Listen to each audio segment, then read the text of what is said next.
Buenas noches y bienvenidos a Las Cosas Como Son.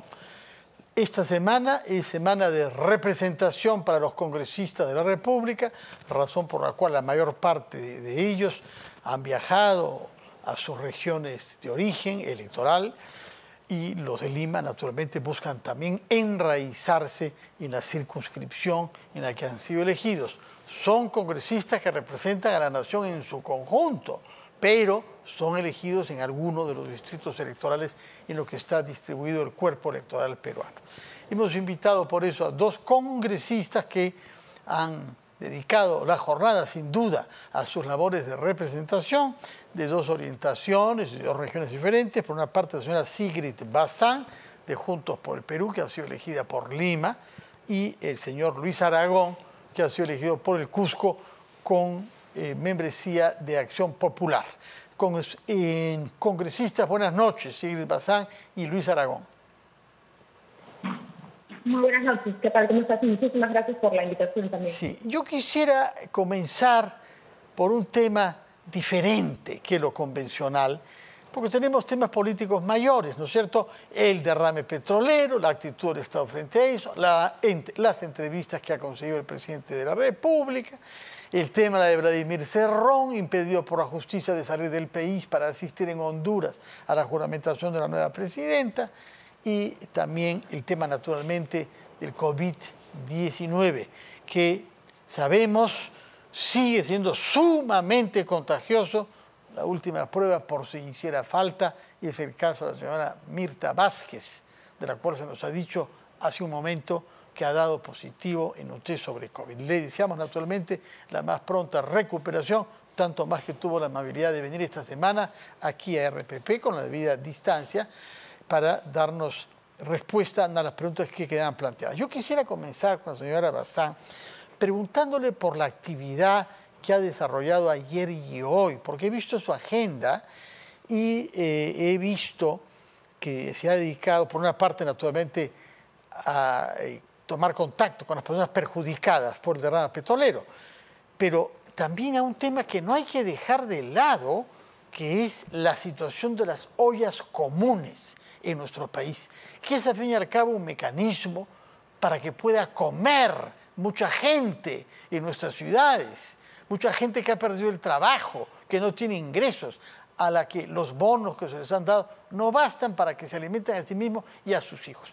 Y en este caso, lo que he leído, si estoy bien informado, usted me lo confirmará, ha intentado consolidar una relación entre el mercado mayorista de Lima y ollas comunes, para que comida que puede ser desaprovechada del mercado mayorista sea dirigida a estas ollas comunes. Por eso quisiera que nos cuente, señora Bazán, lo mismo preguntaré después al señor Aragón, ¿qué es exactamente lo que ha conseguido usted con las gestiones que ha emprendido en el mercado mayorista? Sí, no, bueno, mi más grande saludo también, Fernando, y también al colega Aragón por compartir un poco este espacio, ¿no? En realidad, solamente para mencionar el tema del derrame, hoy mismo que hemos estado con los pescadores de Ventanilla, ellos han organizado una olla común, imagínate. Entonces, es una iniciativa que está en todos lados. Hay ollas comunes mucho más constituidas, hay ollas comunes que están espontáneamente, nuevamente reactivándose, porque estamos en una tercera ola, nuevamente la gente también siente un poco la pegada. Y tenemos un proyecto de ley presentado que está en la Comisión Agraria que habla de recuperación de alimentos. ¿Y para qué es este proyecto de ley?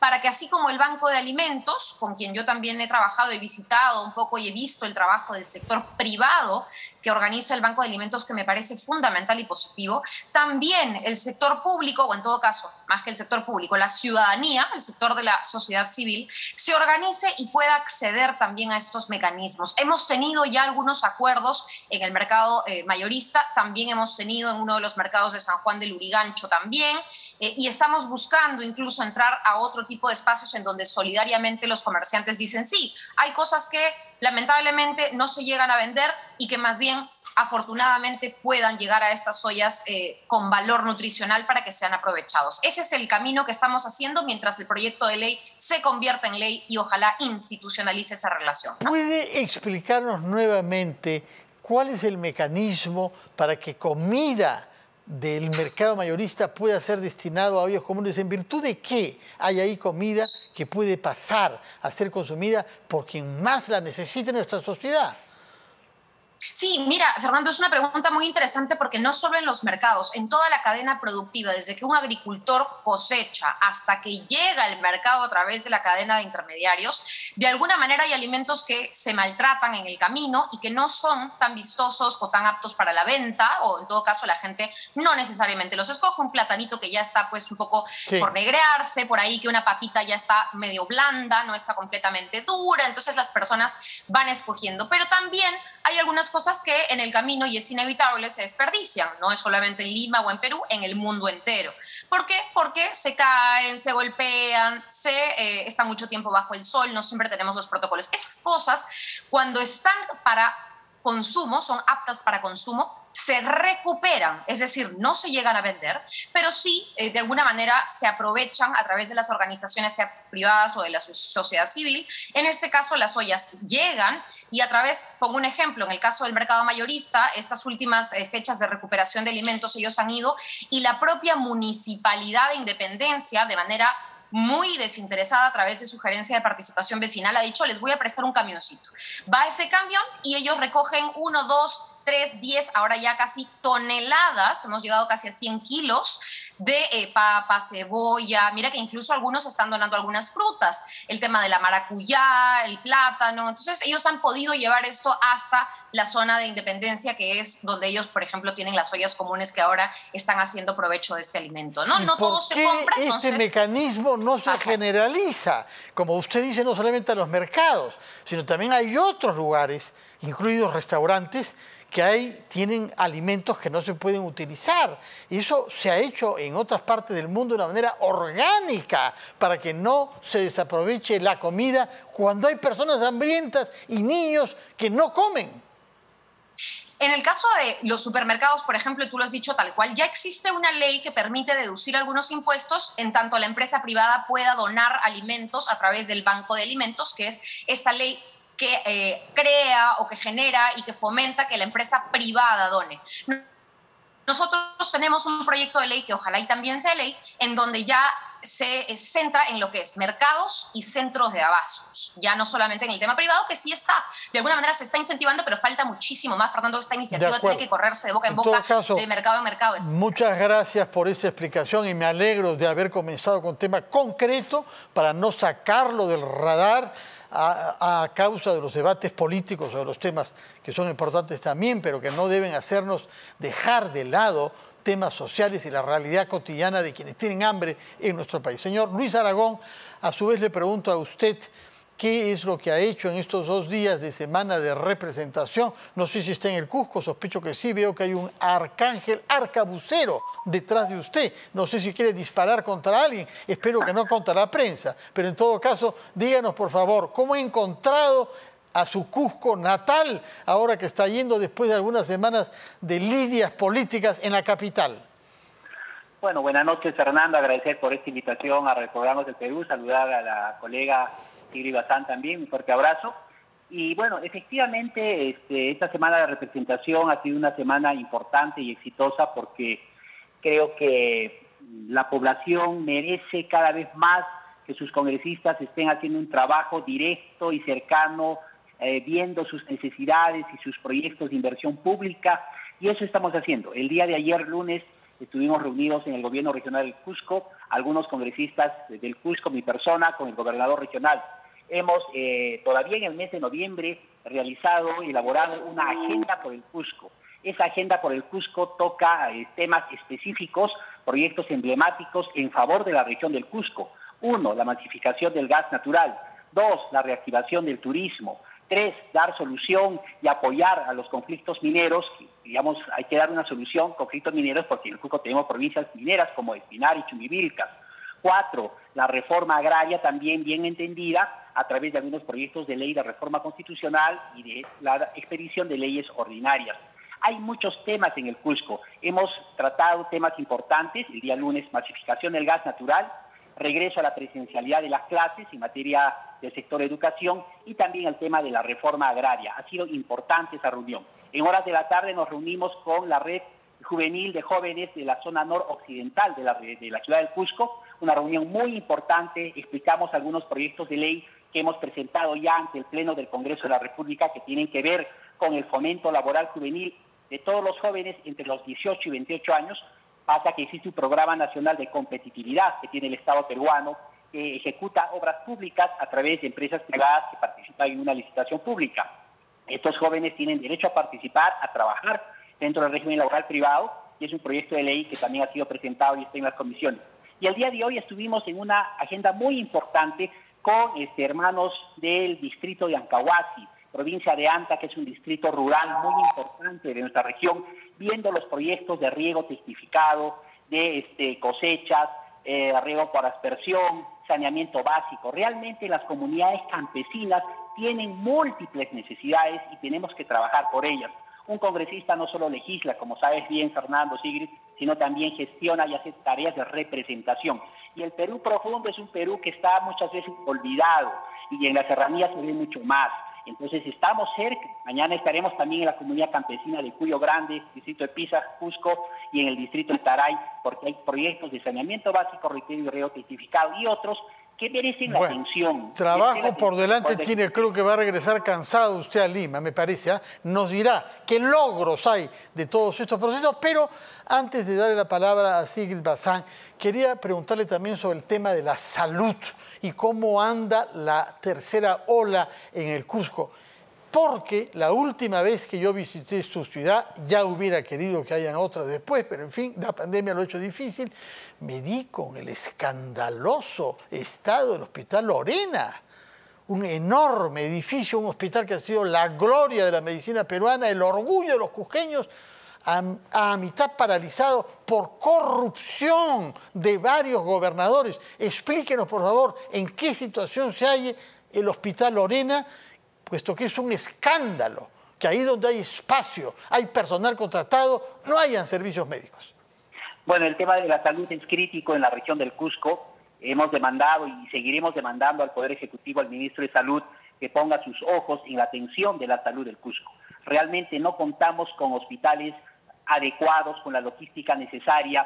Tenemos un hospital, Antonio Lorena, que está hecho un caos, como tú lo dices, Fernando, un hospital regional en el cual logísticamente no tiene suficiente implementación y pero ¿por qué no? Hace años que está así, señor congresista. ¿Por qué no va usted, se presenta y organiza una buena manifestación pidiendo salud? Es un extraordinario local. ¿Cómo es posible que pasen los años y esto siga entrampado? Y te voy a explicar, Fernando, el tema de Lorena, pero antes de eso decirte que Lorena es un proyecto emblemático, un hospital emblemático que ha tenido siempre el Cusco, pero también el servicio de salud está muy mal en provincias. En Chumbivilcas requerimos urgentemente el hospital de Santo Tomás en la provincia de Chumbivilcas. En Quillabamba la convención, el hospital de Quillabamba. Pasa que no tenemos infraestructura hospitalaria adecuada a través de hospitales o postas médicas, ni mínimamente el equipamiento logístico necesario. Y tú lo has dicho, en la remodelación y o construcción del Hospital Antonio Lorena, un hospital de antaño del Cusco, una obra emblemática, corrupción de parte de exgobernadores regionales y funcionarios que ahora están siendo procesados, algunos encarcelados. Felizmente, noviembre, la tercera semana del mes de noviembre del año pasado, ya se está iniciando la ejecución, ¿no es cierto?, de esta obra del Hospital Antonio Lorena y el Cusco, al margen de los arbitrajes existentes y todo ello, pero esperamos ya que el actual gobernador regional y los futuros gobernadores y autoridades puedan dar cumplimiento a este cronograma de ejecución. Si bien es cierto, es un contrato de Estado a Estado. Nosotros también hemos tenido observaciones. Estos contratos de Estado a Estado tienen muchas cláusulas que favorecen mucho a la empresa privada, al sector privado, y no favorecen en nada a la población. Los Juegos Panamericanos costaron menos que lo que se previó. En todo caso, lo que usted dice hay que matizarlo, porque los Juegos Panamericanos, que es el gran ejemplo inicial, resultó costando menos que lo previsto. Así es que no necesariamente son perjudiciales para el Estado. Permítanos, por favor. Acá en Cusco las obras han sido mucho más caras, pero en fin, eso lo explicaremos con más detalle. De acuerdo. Permítanos, por favor, ir a una pausa, después de la cual dejaremos los temas locales de los congresistas y quisiera hablar de algunos temas nacionales, en particular, naturalmente, el tema del derrame petrolero, qué cosa estamos haciendo. Quiero saber si esos partidos se han pronunciado, porque hemos escuchado un silencio sonoro, realmente silencio sonoro, si cabe la expresión, de algunos partidos que no tienen nada que decir o tienen mucho miedo de decir algo. Yo quisiera que me digan qué ha dicho Juntos Perú y Acción Popular sobre este tema. Quiero hablar sobre ese tema y también el tema de seguridad ciudadana, que lo han abordado ustedes en varias oportunidades, puesto que hay esta insistencia en que se declare toda Lima bajo régimen de emergencia, entre otras cosas, para que la Fuerza Armada pueda participar en labores de lucha contra la delincuencia. Nos darán su opinión sobre estos dos temas después de la pausa la congresista Sigrid Bazán y su colega Luis Aragón.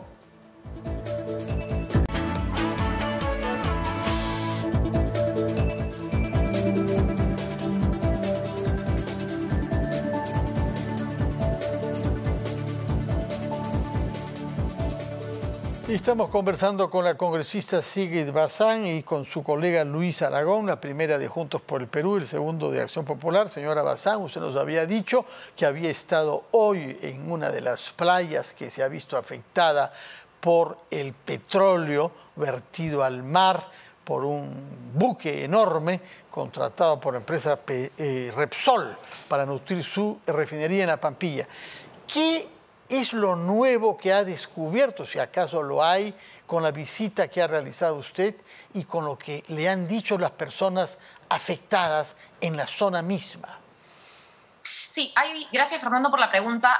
Hay bastantes aristas, perspectivas en medio del desastre, ¿no? Nosotros ya hemos visitado con mi despacho 2 veces, esta es la segunda vez, nos hemos ido a la zona de Bahía Blanca y sí quería comentarte que además del daño ecológico, medioambiental, a la flora, fauna y ecosistema, está el daño humano, ¿no? Estamos hablando de muchísimas organizaciones de pescadores, algunos no organizados, otros en asociaciones diversas. Hoy nos hemos reunido con una de las asociaciones de pescadores artesanales y estibadores y ellos nos han comentado, ¿no? Son alrededor de 350 y solamente 50 han sido convocados, no por Repsol, por una de las services de Repsol. Entonces, Repsol está con 8 empresas, services, es decir, terceras, buscando acercarse a una cantidad muy pequeña todavía de estos pescadores que se han quedado ya 10 días, por lo menos, si no me equivoco, sin trabajo, sin ingresos para su familia. Y ellos lo que sienten es que no solo es insuficiente en números, sino que además les están ofreciendo condiciones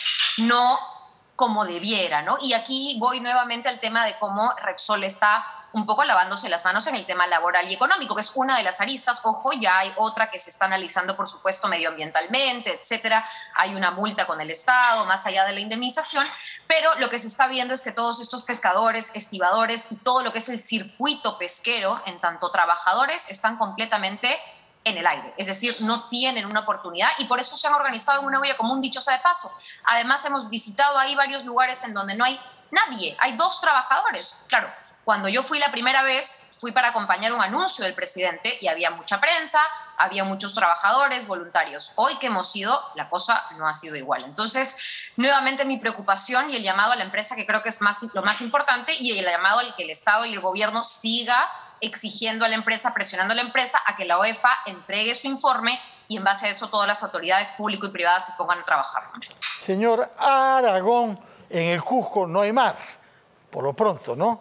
Pero el tema petrolero está en la historia de Acción Popular de una manera eminente. Usted sabe que se utilizó el tema petrolero como pretexto para el golpe de Estado del 3 de octubre de 1968. De manera que sobre ese tema ustedes conocen mucho y son muy sensibles. Desde el Cusco, ¿qué percibe la gente, su entorno, las personas con las que usted habla, sobre lo que ha sucedido en la costa de Ventanilla y la reacción que ha habido después por parte de las instituciones públicas y de la empresa Repsol, que es la principal responsable, si no la única, no lo sé, de este desastre ecológico? Bueno, la población está muy triste realmente porque si bien es cierto nosotros no somos una región de costa, somos de sierra, pero finalmente formamos parte de nuestro querido Perú, de la nación peruana. Y lo que hemos podido percibir, y esto lo he compartido el día de ayer y de hoy con los hermanos de las comunidades campesinas y el sector rural con los cuales he estado presente, hemos estado juntos con ellos, es que existe una responsabilidad a priori total de la empresa Repsol. la empresa Repsol merece ser investigada por el Ministerio Público, por la Fiscalía, por el Congreso de la República, que hace también, por supuesto, sus labores de fiscalización. Hemos escuchado la entrevista del presidente del directorio de Repsol y hemos visto que no existe un arrepentimiento o hacer un mea culpa respecto de las responsabilidades o de la negligencia evidente que ha tenido Repsol al momento del derrame del petróleo. Alguien dice que a fines de febrero va a tener todo limpio, las playas limpias, el litoral, etcétera, pero eso es una gran mentira, porque los técnicos, los especialistas nos han manifestado, los ambientalistas, que el daño que se ha hecho a todo el litoral peruano, a las playas, a la fauna marina que está dentro del mar, etcétera, no podrá recuperarse sino en 5 hasta 10 años inclusive. No solamente se trata de la limpieza. Creo que el Estado peruano tiene que ser fuerte, ¿no?, ante Repsol, y tiene que solicitar el pago de una indemnización, creo, importante en su momento después de realizar las investigaciones del caso, porque esto no puede quedar así. Realmente Repsol ha caído en una serie de contradicciones. En primer lugar, que la erupción del volcán en la isla de Tonga, etcétera, en el mar, pero después dice que no sabían, que sí sabían. Realmente lamentable las declaraciones del presidente del directorio de Repsol.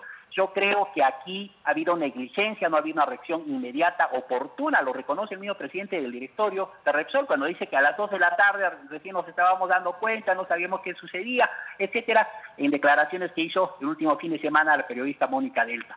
Entonces yo creo que aquí el Congreso de la República y Acción Popular, nuestra bancada, ha emitido un pronunciamiento como bancada y también una moción de orden del día para que se investigue a los señores de Repsol y se forme una comisión especial, una comisión investigadora a efectos de que pueda en el Congreso multipartidaria y puedan estar todas las bancadas, digamos, representadas, pero que sea una comisión que realmente llegue hasta las últimas consecuencias. Hay responsabilidad penal y administrativa. Quisiera saber si Acción Popular y eventualmente su propia bancada han publicado un comunicado sobre este tema. Bueno, hay un comunicado que ha sacado la bancada a través del vocero de la bancada y nos hemos pronunciado respectivamente. Ahora, el tema... ¿Comunicado no por escrito? ¿Hay un comunicado oficial, colectivo de la bancada? ¿O están declarando como usted a título personal ahora en RPP? Primero un comunicado de la bancada, 1, y 2, una moción de orden del día también, y también exigiendo responsabilidades a la OEFA, a este organismo de fiscalización ambiental que también tiene que, digamos, explicarnos qué ha sucedido. Yo espero que el 31 de enero en el pleno respectivo, ahí se toque esto de manera, digamos, anticipada como primer punto de la agenda en el pleno del Congreso, a efectos de que se conforme esta comisión especial multipartidaria de investigación sobre este tema tan delicado. Señora Bazán, ¿su partido y su bancada han publicado un comunicado? Así es, lo hemos hecho público el mismo día en realidad y lo hemos puesto también en las redes sociales en el pleno, durante el pleno que se desarrolló. Y solo para hacer aquí un comentario en donde a título personal, aquí yo no voy a hablar a nombre de mi bancada, pero sí personalmente yo no creo que la opción, y lo comentaba hoy día con los señores de estas zonas de Bahía Blanca, yo no creo que amerite una comisión investigadora ad hoc, ¿sí? Yo creo que hay 2 comisiones que están haciendo un trabajo interesante. Mira, la Comisión de Pueblos el nombre es un poco largo, pero se llama Comisión de Pueblos Indígenas, Amazónicos, Afroperuanos, Medio Ambiente y Ecología. Entonces, esta comisión ya citó y tuvo una sesión extraordinaria el sábado pasado y los representantes legales de la empresa Repsol no fueron. Lo digo para hacer énfasis en que la empresa, tal como decía mi colega Aragón, no está poniendo de su parte ni con el Congreso, ni con el Estado, ni con la sociedad civil. En segundo lugar está la Comisión de Fiscalización, en donde también en el Pleno se mencionó por qué no darle facultades a la Comisión de Fiscalización para que vea este tema, porque comisiones ad hoc hemos creado varias. Mira, hasta se creó una comisión específicamente para investigar al gobierno regional del Callao, y esta comisión, además de gastar un montón de dinero, no llegó a ningún lado y finalmente la corrupción, sabemos, en el Callao se mantiene en diversas áreas. Entonces, y solamente para añadir a esta opinión personal, porque también hay una moción de una congresista de mi bancada que seguramente pide crear una comisión especial, ahí debatiremos un poco cuál es la figura. Yo estoy ahí allanándome a que cualquiera sea la forma, igual se investigue, pero se ha hecho un anuncio quizá un tanto apurado de que ya el Pleno aprobó crear este espacio, lo cual es totalmente falso. Hemos perdido mucho tiempo discutiendo y planteando cosas, pero no se agendó cuando esto podría haberse zanjado en el pleno anterior. Esperaremos a que, como dice el colega, este pleno de la próxima semana recién lo haga, pero prioricemos, ¿no? El lunes próximo. Sí. Otro tema sobre el que se ha debatido y que hay bancadas que no tienen una posición unificada es el de la seguridad ciudadana, en particular en Lima, que es la más grande ciudad del Perú, pero también en general. Y hay la propuesta de que se declare en estado de emergencia, que como sabemos permite que la Fuerza Armada intervenga. Su opinión sobre este tema, señor Luis Aragón. Bueno, yo creo que es una propuesta importante. El tema de la inseguridad ciudadana es un problema no solo que ha crecido mucho, bastante en la capital de la República, en Lima Metropolitana y en el Callao. También tenemos que revisar la estadística y la data en otras regiones del interior del país. Y regiones que durante muchos años aparentemente han sido muy tranquilas, como Ayacucho, Huancavelica, Purímac. También se ha incrementado el índice de la delincuencia común. Bueno, pero sobre todo en la capital. Este pedido está en función a lo que estipula el artículo 137, inciso A de la Constitución Política del Estado, cuando establece que se puede declarar el estado de emergencia en todo o en parte del territorio nacional con prescindencia de algunos derechos fundamentales. Bueno, pero ante todo, creo que el tema del orden interno, de la seguridad interna, es fundamental. Este pedido ha sido aprobado en el Pleno del Congreso de la República, pueden haber algunas diferencias, pero tiene que haber políticas públicas también paralelas y o alternas que tiene que implementar el Poder Ejecutivo, es decir, el Ministerio del Interior.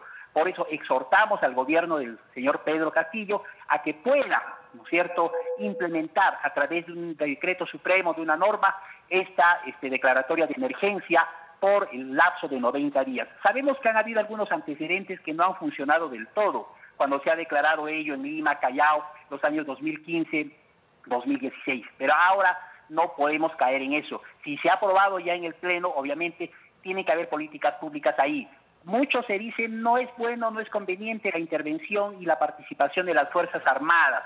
Bueno, las Fuerzas Armadas creo que en estos momentos sería importante su participación, pero no solamente de las Fuerzas Armadas, sino implementar de una vez por todas con la logística necesaria a las comisarías de Lima Metropolitana. Comprendido. Y el tema migratorio también creo que es importante. De acuerdo. Señora Bazán, sobre ese tema, por favor, seguridad ciudadana, emergencia o no emergencia. Sí, rápidamente. Mira, yo no estoy personalmente, nuevamente, a favor de militarizar como solución a la delincuencia. Siento que es una salida muy fácil y muy populista que se ha planteado en todas las campañas. Creo que no ha habido candidato que no plantee saquemos a las Fuerzas Armadas a la calle y solucionada la delincuencia. Personalmente no creo que sea tan sencillo. Hemos visto experiencias en otros países en donde la delincuencia además se suma, por ejemplo, al narcotráfico, etcétera. Micro o ya narcotráfico, incluso microcomercialización, me refiero, o narcotráfico a nivel pues mucho mayor, y siempre se toma a las Fuerzas Armadas como la solución, cuando en Colombia, en México, la experiencia no necesariamente ha sido así. Ahora, una cosa es que yo no esté a favor en estos momentos y otra cosa es que no esté a favor del debate. O sea, seguridad ciudadana es un tema que el Congreso debería debatir prioritariamente por sobre incluso algunas cosas que a veces, y yo siento, no son tan importantes. Entonces, debatamos esto y con argumentos como los del colega Aragón, pues pongámonos de acuerdo en una votación de si amerita o no una medida como esta, pero sí creo que a veces y buscamos interpelar, ¿no? Antes de tiempo, cuando en realidad también parte de la solución podría estar en un debate más enriquecedor, a ver qué nos toca como Congreso. Muy bien. Mientras hablábamos, el presidente de la República ha hecho publicar un tuit sobre un tema, en fin, ya tiene su tiempo, la relación del Perú con la Organización para la Cooperación y el Desarrollo Económico, más conocido por su sigla de OCDE. Agradezco a los Estados miembros y al secretario general Matías Cormán por la decisión admitida por la OCDE de invitar al Perú a iniciar el proceso de acceso a la organización. Nuestro gobierno reitera su compromiso con los valores de la OCDE para el beneficio de su población. Bueno, no estamos seguros que el señor Castillo conozca cuáles son esos valores de la OCDE, porque ciertamente son incompatibles con una asamblea constituyente a la manera como algunos de su entorno y de Perú Libre quieren hacerlo. Pero en fin, ahí está la declaración. Y luego hay otro tuit del señor presidente Castillo también. Este es un reconocimiento al esfuerzo y gestión del gobierno del pueblo. Con el compromiso y fortalecimiento de nuestras políticas públicas, conseguiremos ingresar a la OCDE para formar parte de los países con economías fuertes y dinámicas. Seguiremos apostando por más. Reacciones en caliente, señora Bazán, a estos dos tweets. Sí, mira, nosotros también hace unas horas recibimos la noticia, la Unión Europea y la propia cuenta oficial de la OCDE, de la OCDE, han publicado este anuncio de abrir negociaciones de adhesión con Perú y 5 países más. Mira, yo solamente para dejarle también el paso al colega y hacerlo muy rápido, desde la Comisión de Economía que integro, creamos el día 1, estoy hablando de julio-agosto del año pasado, cuando empezamos nuestra primera semana con las comisiones, que creamos un grupo de trabajo para evaluar todos los requisitos, que formalmente no son requisitos, pero todas las condiciones para que el Perú ingrese a la OCDE. Este grupo de trabajo elaboró un informe acompañado de técnicos de MEF y por supuesto estuvo en una de las sesiones el propio ministro y creo que esto se aúna o se suma a las iniciativas en conjunto que debe tener Congreso, Ejecutivo. Hoy por hoy ya hay una propia comisión OCDE en el Congreso, dicho sea de paso, que es la continuación de un trabajo anterior, legislativo anterior, y que ahora se haya reabierto este espacio de diálogo con la OCDE y que la Unión Europea lo valore. Requisitos o no requisitos, ¿cuáles son los más difíciles en vista del estado de nuestra institucionalidad? Bueno, yo creo en realidad, y la propia OCDE recomienda, ¿no es cierto?, algunas cosas. El tema de salud, por ejemplo, no ha sido ajeno a algunos de los países que están participando en este espacio.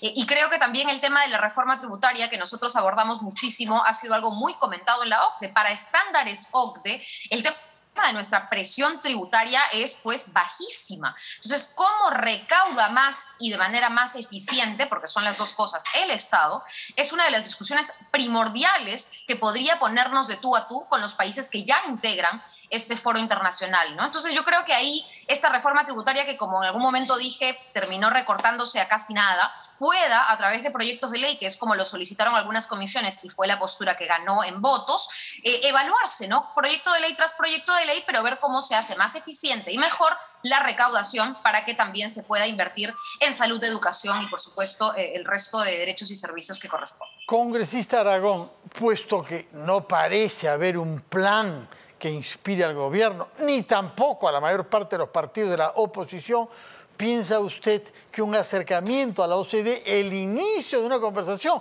que puede tomar mucho tiempo? Yo creo que el presidente Castillo ha ido un poco rápidamente, está bailando más rápido que la música, porque recién comenzamos a conversar, no es que se ha admitido, ¿no? ¿Usted piensa que a falta de una visión estratégica, una relación más estrecha con la OCDE puede ser buena para nuestro país? Bueno, yo creo que es importante que el Perú, es una señal importante, haya sido invitado a formar parte de la OECD, ¿no? No, todavía formar parte no, conversar para ver, no, esto no es ni siquiera un noviazgo, estamos recién saliendo al cine durante la tarde, nada más. Sí, me parece que sería importante que el Perú forme parte, sea miembro integrante de esta Organización para la Cooperación y Desarrollo Económico.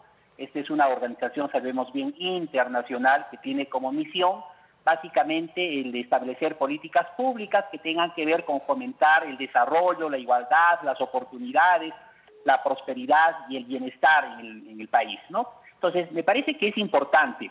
Hoy en día la población lo que busca es eso, las políticas públicas que todavía vienen desde el Acuerdo Nacional, desde el año 2001, 38 políticas públicas que forman parte del Acuerdo Nacional, y ahí está, por supuesto, de manera pues principal y preponderante el tema de fomentar el desarrollo y el bienestar de la población. Esas políticas públicas, lo que ahora llamamos reactivación económica, reactivación de la economía. Todo eso, la reactivación del turismo, etcétera, es lo que quiere la población, la promoción del empleo, la formación juvenil, etcétera, etcétera. Entonces, me parece que es importante esta invitación. Yo creo que el Perú debería integrar, formar parte de este organismo económico internacional, pero lo que más me preocupa es que respecto a las políticas públicas en materia de reactivación de la economía, ahí no tenemos o no vemos las cosas claras hasta la fecha. La entrega de bonos en general es importante, es bueno, pero no va a solucionar el problema para toda la población. Eso no va a solucionar el problema. Aquí nos estamos endeudando, el país se está endeudando para los futuros años en el tema de los bonos. Pero bueno, obviamente que también Hay gente muy humilde que lo necesita en este momento, pero no es la salida, la solución principal, por ejemplo. Yo creo que tiene que haber políticas claras en favor de hemos comprendido. Muchas gracias por la explicación. Robando tiempo, yo quisiera que de la manera más breve posible, no más de 40 segundos, nos dé cada uno de ustedes dos una opinión sobre la entrevista concedida por el presidente de la República el día de ayer a la cadena CNN en español, cuya segunda parte sobre temas internacionales, atención, será difundida hoy. Brevemente, ¿cuál es su opinión? ¿Cómo reacciona usted ante lo que escuchó, señor, o si no lo vio en su momento, lo que leyó, señora Sigrid Bazán? Sí, rápidamente, yo creo que en realidad es un paso muy importante para este gobierno empezar a dar las entrevistas que a veces y algunos actores exigían. Yo coincidía con que tenía que darse un plan de comunicación mayor. Yo siempre he dicho, este gobierno ha empezado con un mal pie en términos de cómo estamos comunicando las cosas buenas y cómo se están abordando las críticas y cosas malas que sin duda hay. Sobre esta entrevista en específico, yo creo que ha habido mucha sinceridad de parte del primer mandatario y creo que es el primer mandatario además que ha salido de un sector que no es Lima, y es lógico que las críticas más férreas, más específicas, más técnicas no sean, al igual que lo que sucedió en campaña, no sean las más favorecidas. Primero que no sale de Lima, me parece que está usted exagerando. Gamarra era cusqueño, como lo sabe muy bien. El señor Aragón hace 180 años llegó a la presidencia y se quedó varios años. En fin, Gamarra para citar a uno, pero podemos citar a muchos otros. Muchísimas gracias por su presencia. Señor Aragón, su reacción, por favor, brevemente, ante la entrevista que concedió anoche el presidente de la República. Lamentablemente no ha sido una entrevista satisfactoria para el presidente de la República porque las respuestas o los comentarios que ha dado en la entrevista no han sido nada satisfactorias para ser pues el primer mandatario del país, el presidente de la República, un estadista. Eso es lo que quiere todo ciudadano. Yo creo que tiene que haber una mayor formación de parte del presidente de la República, imbuirse más en los temas de realidad económica, social, política. Para ahí también tiene un grupo de asesores. Tiene que formarse de mejor manera. Nadie nace sabiendo, por supuesto, pero si asumimos una presidencia, la primera magistratura del país, es para que obviamente ya podamos conocer la realidad social, política y económica y no solamente dependamos de los ministros. Muchas gracias, señor Aragón. Tiene que formarse mejor. Muchas gracias por su presencia y por sus explicaciones. Gracias también a Sigrid Bazán. Que tengan buenas noches y una semana de representación fecunda para nuestro país. Muchas gracias. Vamos a hacer una pausa. Después de acá hablaremos sobre un tema grave, el riesgo de vida y la criminalidad contra periodistas, como ejemplifica un caso particularmente atroz cometido el día domingo en la ciudad de Tijuana, en México.